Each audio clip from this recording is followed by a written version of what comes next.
Yeah, hi, I'm Pete McGee. I'm an underwater photographer. I'm here on behalf of the Underwater Research Group, which is URG, and we're a citizen science group and we help scientists, and I'm the Weedy Seadragon champion for URG.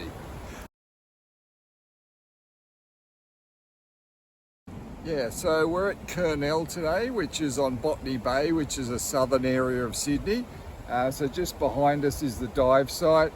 It's mainly a rocky dive site, so rocky reef covered in kelp, and it makes its way down to a sand line at about 12 to 20 metres. So it's an excellent habitat for Weedy Seadragons.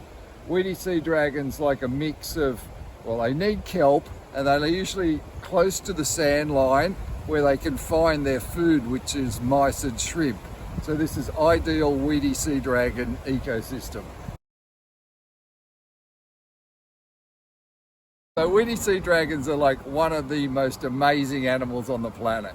So it's got a head not unlike a seahorse, that dragon sort of look in its face, and they're about up to 45 centimeters long, so they're quite large, bigger than a seahorse. And they, unlike a seahorse, they don't have a prehensile tail, so they don't have a tail that can grab onto things and hold on. So they're a free swimming animal. So really beautiful colors as well. So the ones around Sydney, they do vary a little bit, but around Sydney they've got beautiful orange, yellow bodies with spot patterns all over them, and even purples and blues. So really eye-catching and stunning looking animals. What we do is we take photos of the sea dragons, and when you take a photo of a sea dragon, each individual sea dragon has a unique spot pattern, including on its snout. And you can tell, therefore, using AI technology, you can tell which sea dragon it is that you've photographed. And all the sea dragons here have been photographed before, and they've all got names, scientific names and other names like Ricardo and Eleanor and etc.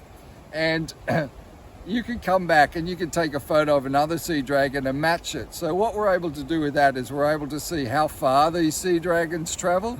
We're able to see when they're breeding and who's breeding. We're able to also see how old the sea dragons are. And this is all pretty new information for us. So we're starting to put together databases of information of how many dragons there are, sea dragons there are, where they're going, what they're up to, and how old they are, and other information. They are facing a lot of threats. Their population, this is probably the most populated place in Sydney for Weedy Seadragons, so it's a bit of a stronghold. But Weedy Seadragons are generally not doing so well across Australia. They're in decline. There's still they're listed as being not threatened at the moment, although they previously were. The reason for that is they are actually found across the entire bottom half of Australia. The issues they face, however, is that they're often in very isolated populations and they don't really swim anywhere. So the sea dragons here at Kurnell won't move anywhere else. Yeah. So if something happens at Kurnell, there's no way that new sea dragons will get in here, and same with other populations. So as we're finding, the habitat is impacted, particularly kelp, which is their main habitat. Global warming, warming oceans mean that there's less kelp, and there's other things that humans do that it can upset the kelp as well, such as taking out crayfish, sea urchins, etc., which can upset the kelp balance. So all these little factors can really affect them.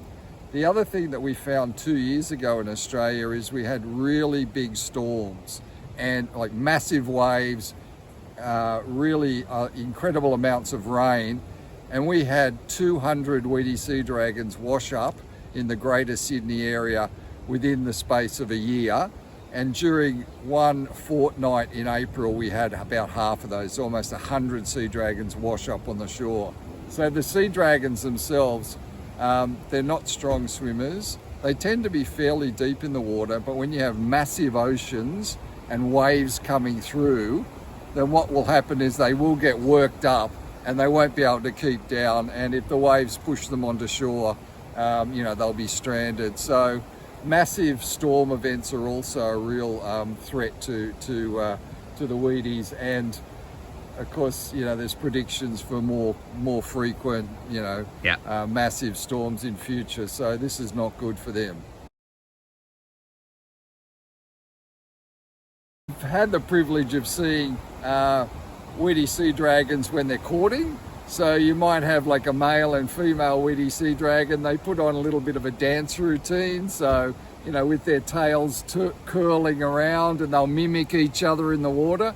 So this is a really special event. So that would definitely stand out. Just sitting back and enjoying the little courtship rituals and dance of the Weedy Seadragons.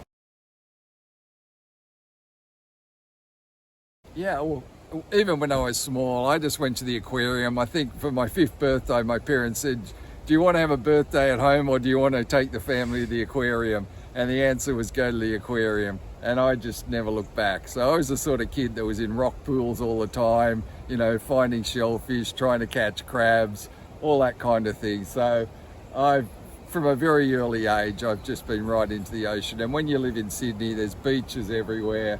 If you're not under the water, you can be surfing on the water. So it's part of the lifestyle here, and I love it.